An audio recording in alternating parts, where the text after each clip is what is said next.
I'm a practicing litigation attorney, and one of the persistent absurdities of legal practice is that writing the argument is only half the job.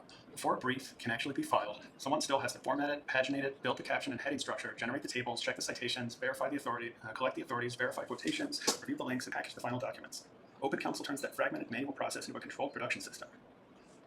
I built this project entirely during the contest window. I used GPT-5.6 for product design, etc. And then I also use Codex for implementation, testing, and debugging. I mostly use ChatGPT in the chat window because it's just convenient to use it with the connector. You'll note that there are a lot of features here that aren't completely shown in my demo, like doing the record of authority, etc. So now I'm going to run the little demo. It says boy review required. All right, so I've run the demo. You can see here that looks kind of clean. But it started from something that was this messy. This is based on the OpenAI brief that was filed. I hope you can see it. And it's just a complete mess. Citations are all over the place. There's no table of authorities. There's no table of contents. It's absolutely disgusting. It's just filthy. But look what we've done.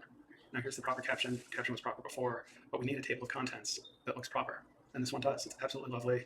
You can there's links in the table of authorities. It's all proper. It already found the statutory link that is stable, but you also often need to provide hyperlinks to the other documents. I'm diverting from the script here because I'm close to the contest deadline. But there it is. You can see all the lovely things we have there. It creates a manifest with all the corrections. The original documents are still there, but it allows you to complete the source verification.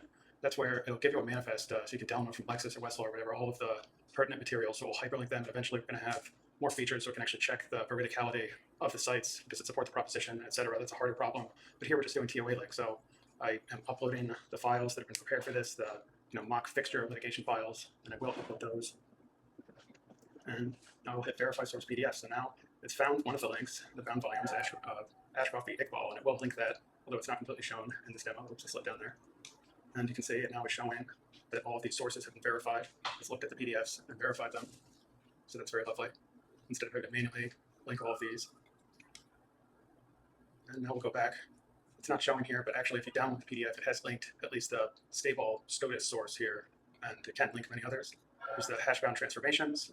We'll keep a manifest showing everything that's been done, preserving the original document. And there's a bunch of other features. So now I'll give you my impact statement and Fermi calculations. You can read the text on the screen. I hate when people announce what they're showing you, but essentially tens of thousands of legal filings. There are tens of thousands of legal filings every year. And even at a modest $200 and several hours, it's plausibly in the tens to hundreds of millions of dollars that this is saving clients and in terms of saved efficiencies. So I think that's quite nice. I've run way off my script because, again, I'm getting this in under the wire, so I just want to get it in. But thank you all very much for looking at my contest submission.